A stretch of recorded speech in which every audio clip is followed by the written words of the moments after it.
Hello everyone, welcome to the Investment Management class. I am Impa Bilepa, Associate Professor, Department of Management Sciences, Maharaja Institute of Technology, Mysore. Previously, we have discussed many of the concepts of Unit 4 which had two important analysis, that is fundamental analysis and technical analysis. In fundamental analysis, we discussed about three factors. This is the EIC approach, economic, industry and company factors, and in technical analysis, it is a graphical representation of the stock prices which will help you to find out the future prices. Okay, so this is what we have learned in the previous class. In today's class, we will be starting Unit 5, which is Modern Portfolio Theory. Okay, modern portfolio, this syllabus or this chapter consists of Markowitz model, Sharpe's single index model, capital asset pricing model, its assumptions, security market line, capital market line, arbitrage pricing theory, as its assumptions, equilibrium, the comparison between APT and CAPM. All these is there in modern portfolio theory chapter, and also this is a combination of theory and problems. Okay, coming to the theory, we'll start with what do you mean by portfolio. The title is Modern Portfolio Theory. So let's know what is portfolio first. Many times I've told you what is portfolio, but even then, portfolio is a set of investment. It's an where the investor invests money in more than one securities. It might be a combination. When telling about the diversification, I've told you many times, it might be combination of the instrument like debt instrument and equity instrument, or it might be a combination of the industries, different types of industries, or it might be a combination of different companies of the same industry. So you can have any kind of combination, but having invested in more than one security, we call it as portfolio. Okay, when we discuss about the approaches, there are two types of approaches. One is the traditional approach and another one is the modern approach. So before going to the modern approach, let's see what do you mean by the traditional approach. Okay, so traditional approach consists of the analysis of constraints. So each individual, that is individual investor differ with their nature of behavior or with the nature of income. They have their own constraints. Based on that, they differ. And what are the different types of constraints? The different type of constraints are, just now as I said, income. Okay, some individual might be having less income, some might be having moderate income, some might have high income. So based on the income levels, they differ. And based on the liquidity level, they differ. So liquidity is also a kind of constraint. For example, some investors want high liquidity because whenever they want to sell their shares or bonds or stock, immediately that should get a market. So the liquidity should be more for them. And some investors, for them liquidity is not that important.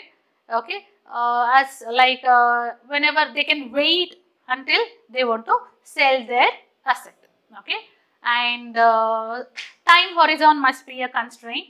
For certain investors, they want short-term investment, short-term gain, and for certain investors, they are ready to wait for long-term gains too. Okay, so they differ on the basis of time. And then safety. Yes, the people who are above an age of 40, they are less risk takers. We call them risk averse. So they look more into the safety kind of. They want their principal amount to be very safe. At the end, they don't want to lose anything. But the young youth generation, they are ready to take risk because higher the risk, higher the return. So based on safety measures, they differ. And then based on tax purpose, yeah, the youth, they want to make tax savings, so they want to make investment in such securities which is tax saving for them. So like this, based on the constraints, each individual investors differ in their nature. Some want an asset which is safe, very liquid, which is for a longer duration of time, and these are they see into current income and constant income. Like current income is with what you get is immediate income what you get yield, but constant income throughout you want to get an income in the same level with varying percentages. Okay, that is constant income. Like you should get a constant income every month. You should get 10% income. That is constant income. Current income, they don't much rely on the constant. They look into a combination of return and capital appreciation. So which is they should get income instantly, and as of now they want the income. Okay, like this they differ in their constraints.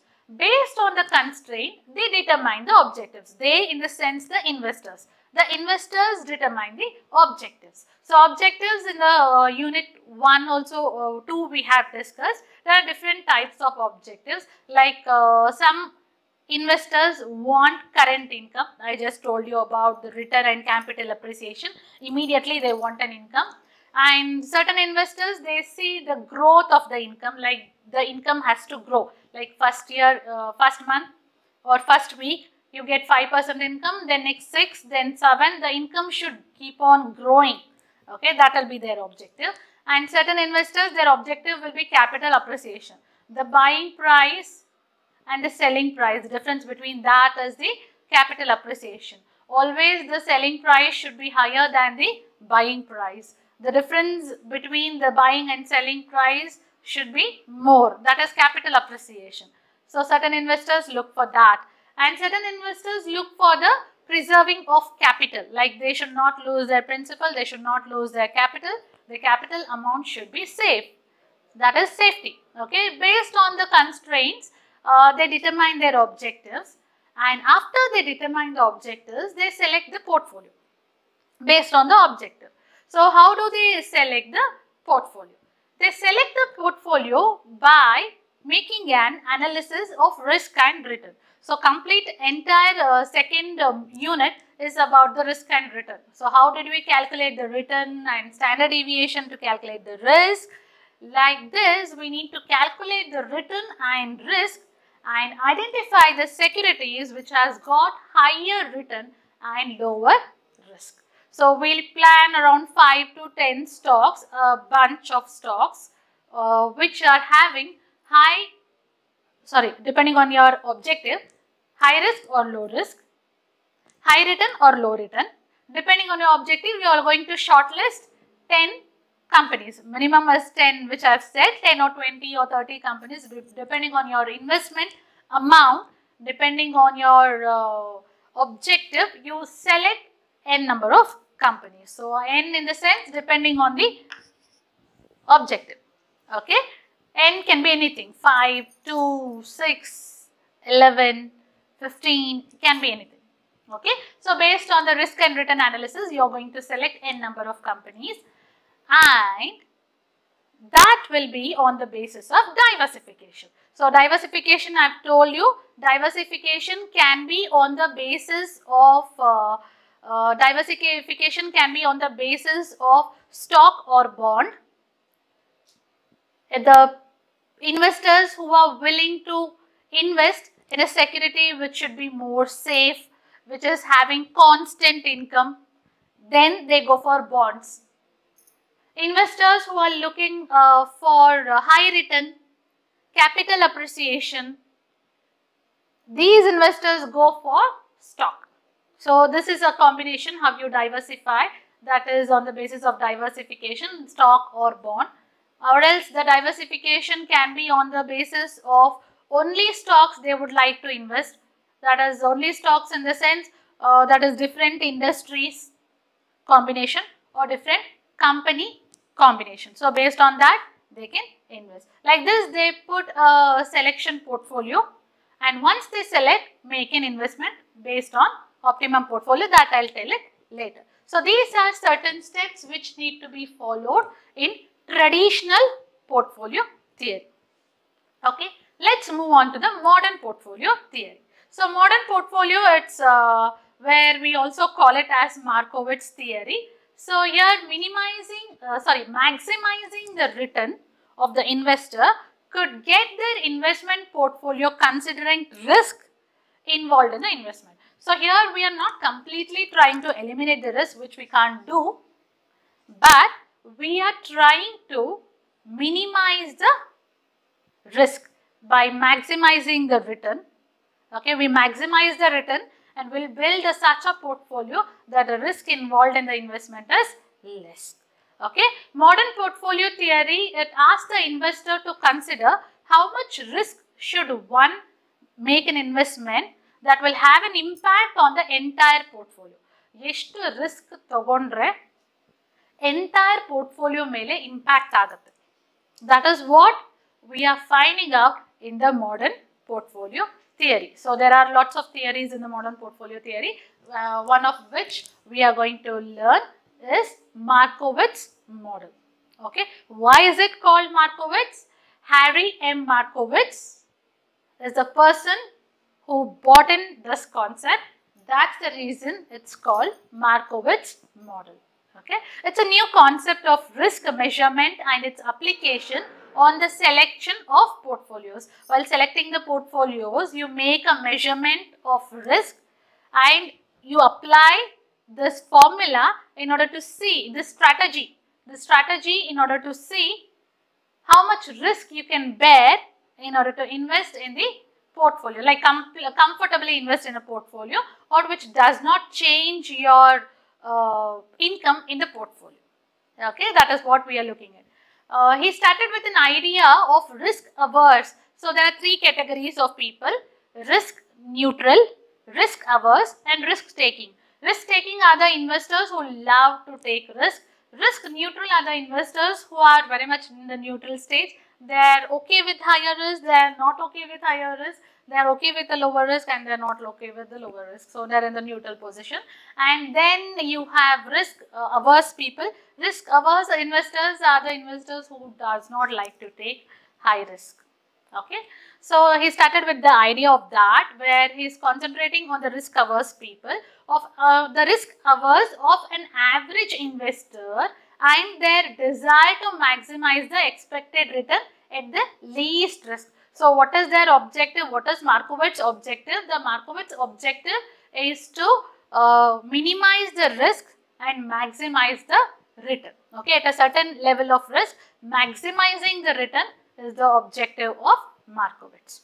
Okay, it's a theoretical framework where they analyze the risk and return and their relationship, their interrelationships. Okay, he uses statistical analysis for this measurement of risk and mathematical programming for the selection of assets in the portfolio in an efficient manner. Okay, his framework, whatever framework he has drafted, that is in the concept of efficient portfolios. For this, he is going to make certain assumptions. He has made certain assumptions. What are the assumptions? Let's look into the first assumption. Assumption of Markowitz, very important, one of the question which might be asked. So what is the assumption of Markowitz? His investors are rational and they behave in a manner to maximize the return and utility with the given level of income and money. With the given level of income and money, they want to maximize their return. So almost all the investors think in that mindset. That is his first assumption. He is having an assumption that all the investors are rational and behave in a manner to maximize the return, maximize the utility with a given level of income and money. That is, whatever money they have, they want to get maximum return. That is the way the investor behaves. This is Markowitz assumption. Okay, all do not behave in the same way, but this assumption is made by Markowitz to do the theory. Okay, the next second assumption is investors have free access to fair and correct information on the return and risk. So I've told you about the insiders trading where the people get inside information about the company and they make use of it for their advantage. That is what I've told you. But according to Markowitz, he is assuming that all the investors are getting the same kind of information, correct information, fair information and free access.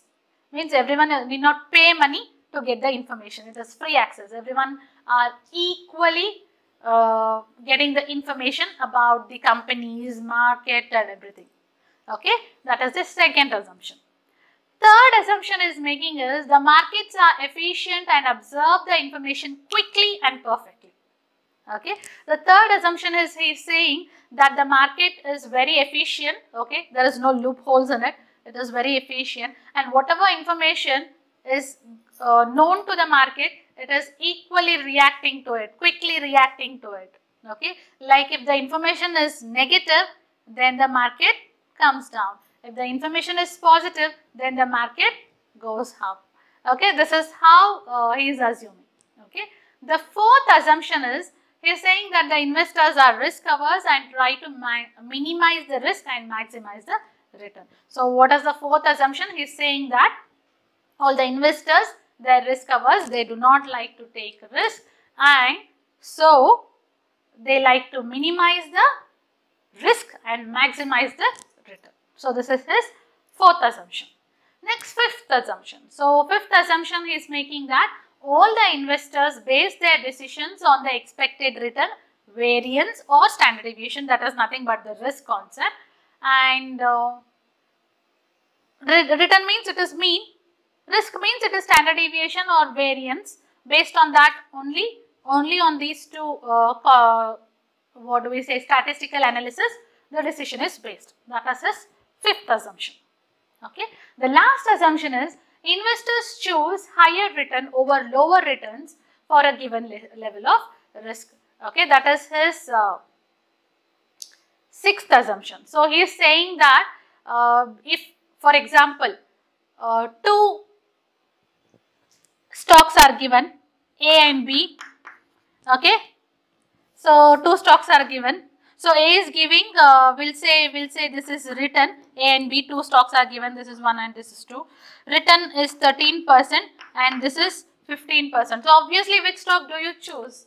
So, it is 15% what you choose. So, this is the last assumption. He said all the investors will select the stock which is having higher return than the stock which is having the lower return. So, these are the 6 assumptions of Markowitz model. Okay. Let's go on to the next concept, which is Markowitz efficient frontier. Okay, on the basis of whatever framework he has made, that is Markowitz has made, based on that they have named it as Markowitz efficient frontier. We also call it as Markowitz efficient set. Okay, efficient frontier or efficient set, normally asked for 3 marks. This is a mathematical concept that reflects the combination or portfolios that generate maximum expected return for various level of risk. So, that he just justifies this with a problem where he says that there are various risks given and various returns are given, and returns and risk are plotted on the chart or a graph, seeing that which are the stocks which are above the level and giving higher return to the same level of risk. Okay. So, this is the concept. It is a combination or portfolios which generate maximum expected return with various level of risk. So, here you have different combination of securities producing different levels of output, that is different level of return. And this efficient set resultant is evaluated on the basis of 2 factors, as I already told. One is the returns and standard deviation. You can also include covariance to the set of securities. Based on these 3, you are going to evaluate the stocks. Okay, and the risk and return of the portfolio is plotted on the risk and return space, as I have told. It might be a graph or a chart, and the dominant portfolios, that is the higher portfolios which are giving higher return with the same level of risk, they are called the dominant portfolios. They are constructed, and based on this construction, the security investment is made. So, all the possible combination of the expected returns and risk combination are called the attainment set. So, you have a certain risk return combination. Based on that, you calculate the attainment set. So, for this you need a feasible region. I can do it here. A feasible region, whereas we plot the efficient frontier at the various degree or level of correlation. Okay, first I'll draw the correlations for you, then I'll tell you how to interpret it. Okay, so normally OX axis is the risk and OY axis is the return, expected return. So I'll write R and standard deviation, or else if you want you can write risk and return. Risk and this is expected return. So I'll write short form ER. So expected return. Okay. So how do you have these correlations? So whenever we say R is equal to 1, R is equal to 0, R is equal to -1, we have this various combination. Okay. So normally I've told you that R is always ranging between -1 to +1. So whenever we say R is equal to 1, we just have got a straight line where there is a correlation. Whenever the risk is increasing, the return is also increasing. So we call R is equal to 1. Then we have R is equal to -1. So R is equal to -1 will go from here. So it can be -1 or +1. So it is okay. And then you have an arch. You have an arch for R is equal to 0. Okay. So when R is equal to +1, you have a straight line. That means it is increasing. When R is equal to 0, this is, you have an arch shape, that is R is equal to 0. Your R means correlation. Okay. Then R is equal to -1 or +1. There is a slight increase to certain period of time, and then it moves in this direction. Okay, it's an efficient portfolio where it has securities in a manner that no other securities give you the same expected return of an optimum portfolio security at a lower risk, or no other securities will give you higher expected return for a same level of risk. This is signifying that, okay, or no other security gives you the higher expected return and a lower risk compared to the optimum security. Once you construct an optimum security, it is the maximum amount of return at the given level of risk. After that, you don't get anything above it or below it. That we call it as optimum portfolio risk. Okay, or else this is the correlation, that is the relationship between the risk return with its correlation. So if R is equal to +1, how the prices will fluctuate between the return and risk. Okay, if R is equal to 0, how it fluctuates, and this is R is equal to -1. So it is -1 or +1. So it is when R is equal to -1, how the prices slightly increases. When the risk is less, how it moves to the higher return, and from that it is moving towards the higher risk band. Okay, this is about the correlationship between risk, return and correlation. Okay, the next we'll move on to the feasible region. So feasible region, or we can even call efficient frontier. You can justify with that with a kind of problem. You can put a problem on this, and based on the problem also you can plot. We'll just take an example and plot. Okay, where shall I take an example? Shall I take it here? So I'll just erase this. I'll put an example here. So I'll put a simple example problem of A, B, C, D, E securities. So let me take an assuming problem. So here portfolio is there, where A is there, B is there, C, D, E, F, G, H and I, and this is portfolio. So I'll write the expected return. Expected return, I'll just write 17, 15, 10, 7, 7, 7. This is helpful for the purpose of comparison. 9 and 6. And then we have the risk. and risk is 13, 8, 3, 2, 4, 8, 12, 8 and 7.5. So this is how I have put the problem. This is an example problem, and based on this example we can construct a feasible region, or we can select stocks which are very much helpful for the purpose of selecting which in which stock it should be invested. So I'll draw a chart like this, and I'll write risk here in OX axis, and in OY axis I'll write the expected return. Okay. So when I write the expected return, so here I'm going to plot it. So based on this I'll just put an assumption. So here the minimum is 2, risk minimum is 2, maximum is 13.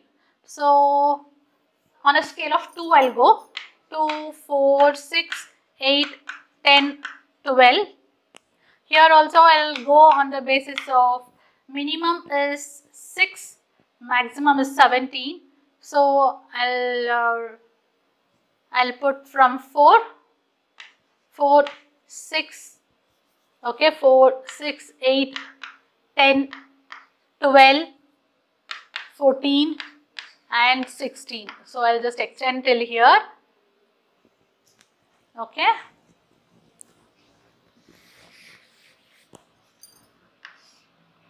And 18. So this is expected return. Now we have to just plot these. Okay. When you plot these, A stock, 17 is the expected return and 13 is the risk. So I'll plot somewhere here. Okay. Then B is 15. 15 is the expected return and 8 is the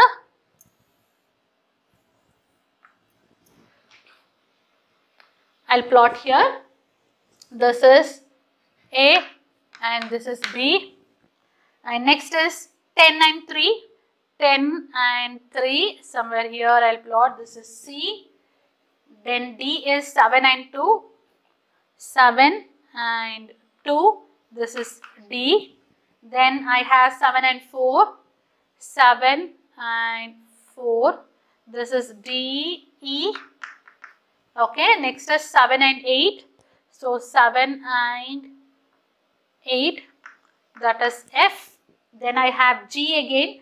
G is 10 and 12. So 10 and 12. So that is G. Then I've got 9 and 8. So 9 and 8. So I've got G. And then I've got 6 and 7.5, 6 and 7.5, 6 and 7.5 is somewhere here, 6 and 7.5, that is I. Now what I am going to do is join all the external points, okay. That will get you to the efficient frontier set. So how do you join the external point? So I'll join A to B, B to C, C to D. So till D you will not have any confusion. Okay. Then I'll draw to I and G and then to A. So my efficient frontier set is ready. Okay. Now I'll explain this. A, it is clear, it is giving high risk, high return. B is also clear, C is clear. Let's come to D, E, F. When we come to D, E, F, you can see here, everywhere the return is same, which is 7, 7, 7. Okay. But the risk level is differing with 2, 4 and 8. The return is constant, which is 7, but the risk levels are differing. So always we select securities which is getting higher return with lower risk. So we have selected D because it is giving higher return, that is which is 7, and less risk. Okay, this is how you have to assess based on the using the Markowitz efficient frontier. Okay, that is the reason we call it as Markowitz efficient frontier. We make a selection of these securities and make an investment. Okay, done. And yeah, this is about the return. And then one more we can have a comparison of B and G. See, B the risk is 8 and H the risk is 8, but the return levels are differing with 9 and 15. Okay, here I have named it as G, this is H. Okay, the risk levels, that is 8 and 8, the risk levels are 8 and 8. Okay, and one more we have, that is F, H and B, all three we are comparing, all the risk is 8, 8, 8. Okay, but their income, that is return, is high in B, which is 15, H is 9 and F is 7. This is 7, 9 and 15. That is the reason we are selecting B stock with the income is high with the same level of risk. Risk is common, which is 8, 8, 8, 8, but the return is high in B. Hence, we are investing in B. So, this is how you are going to build the efficient portfolio set or efficient frontier. Okay, hope so this is clear for you all. And now, we are going to make utility analysis. Even you can draw a feasible region of the expected return and expected based on expected return and based on expected return and risk. Based on that, you can draw a feasible region too, which will normally shade. So this is the feasible region which we have calculated. Sometimes this feasible region will get in the form of a umbrella shape also. For example, here if you would draw like this, the umbrella shape would be like this. You get the stocks like this. In this you have got the various assets like A, B, C, D, and you have regions like here if you get F and E, in between you get, that is similar to that what it is there. So this is the feasible region we call, feasible region with the same example, okay, and this is called the efficient frontier. Efficient frontier. So in multiple securities where there are n number, so it is not possible for us to keep on calculating. So hence we do this for feasible region pattern. So the northwest boundary of the feasible region is called the efficient frontier. Okay, what you can see here. So compared, while comparing, I just said comparing the D, E, F, it's better you invest in D. When comparing to B, H, F, it is better to invest in B. So that is how you make a comparison analysis and do the efficient frontier. Okay, and now we'll be drawing the, we'll be learning what is utility analysis. Okay, let's see what is utility analysis. So it might be, you can call it as utility theory or utility analysis. Okay, here optimum portfolio of on the efficient frontier is determined by studying the investor's risk return trade-off. They are going to calculate the risk return trade-off, assuming there are different types of investors, like I said, the risk averse, risk neutral and risk taking investors. Based on that, they are going to make the analysis and they are going to draw indifference curves. Even while doing a problem, that is while solving a case study problem in unit 2, I had left this fourth question blank and told you all that when I explain the theory in this fifth module, I'll tell you about the indifference curves. These are the indifference curves which I'll be telling you all now. Okay, here all the points are lying on the same indifference curves, providing the same level of satisfaction. Okay, they have the same level of satisfaction. The steeper the slope of an indifference curve, the greater the higher degree of risk aversion.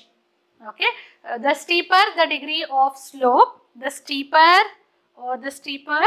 higher degree of slope, that is in the slope of the indifference curves, the greater the degree of aversion. So, which will be denoting with three types of investors: risk averse, risk neutral and risk taking. So, first I will draw the marginal utility and risk return concept. So, there are 4 graphs which I will be drawing.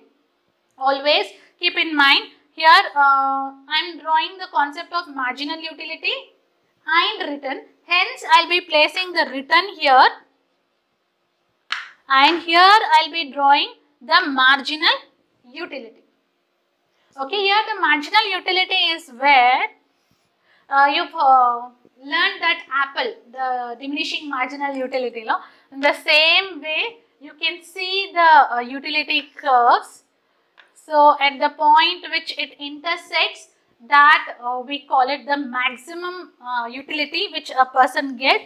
So, this is A, will name this B and C. This is the point of intersection where 2 increases. Here you can see that as the return increases, the marginal utility also increases. As the return decreases, the marginal utility also decreases. At the point it meets, that is the intersection of marginal utility and return. Okay. Then we have the indifference curves. Indifference curves I will just draw here. There are 3 curves, or else I will make space here. Anyhow, we cannot finish. I don't think so. We can finish the Sharpe's single index model. We will finish this utility curves. So, I will put 3 graphs. Okay, one we have return and another one we have risk. As usual, when we have the risk return concepts, this is return, this is risk and this is return. OX axis is risk, OY axis is return. So, this is return and this is risk.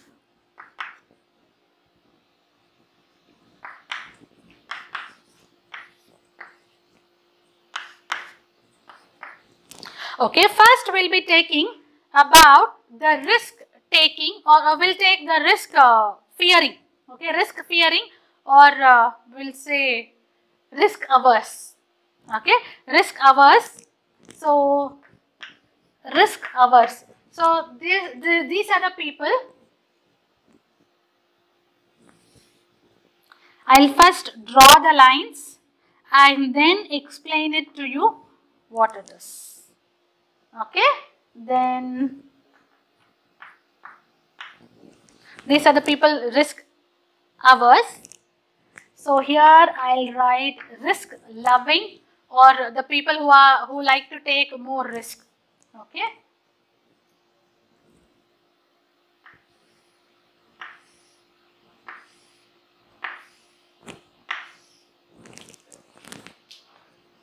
This is risk neutral.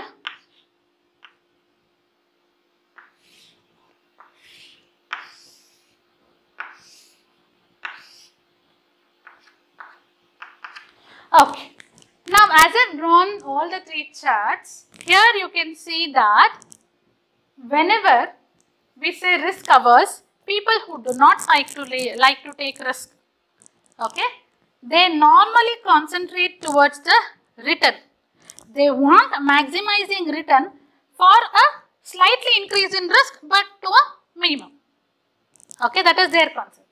When we say risk loving, so risk loving in the sense, here we are going to see that people are more towards, with the same level of output, they like to take more and more risk in order to see whether they would get higher return for the same risk, whether their return would increase.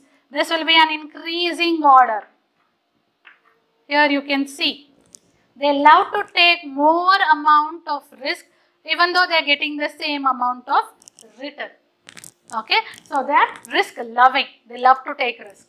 Risk neutral are the people who are very much neutral in making their decisions, where they want to have a balance between the risk and return. Okay, they want to keep a balance between the risk and return. So that is your what you call the utility analysis. So utility analysis is where you are going to see that your risk and return are neutral for all the investors, and risk loving people see that they want to increase their risk increase their risk in an anticipation of getting higher and higher return. And risk averse are the people who do not like to take risk, and they concentrate more towards the higher and higher return for the same amount of risk. Okay, so this is about the utility analysis. So let's sum it up what we have done today, and the next concept we'll take it in the next class. So we learned what is the meaning of portfolio. So it is a combination of different securities. Then we learned two types of approaches, that is traditional approach and modern approach. In traditional approach, you just put the constraints, and based on your constraints you put your objectives. Based on the objectives you select a certain amount of securities based on the diversification mode and make an investment. Okay, that is a traditional approach. In modern approach, you have try and strike a balance between the risk and return. See that what is the maximum amount of risk you want to take to achieve that particular return. Okay, so that is about the modern portfolio theory. And in modern portfolio theory, we learnt about the Markowitz model. His objective is to get minimum risk with the maximum return. Okay, for doing that, he built an efficient frontier set. So whatever examples I had put, you plot that in the graph, and outer set you draw and join, and see that those are the stocks to be invested where the return is high and risk is less. Okay, then you have the utility analysis. Here this is the marginal utility and return combination analysis, and this is the risk averse, risk loving and risk neutral combination charts. This is what you have to draw in the question paper, answer for the question paper for the problem which I did in the second unit. Okay, and then I have drawn the relationship between risk, return and correlation, where if R is 0, how an graph appears, and R is 1, then how the graph appears, or R is -1, how the graph appears. So this is what we have learned in today's class. Hope so you have understood this. In the next class, we will discuss the optimum portfolio and Sharpe single index model and few other concepts. Thank you for attending the class.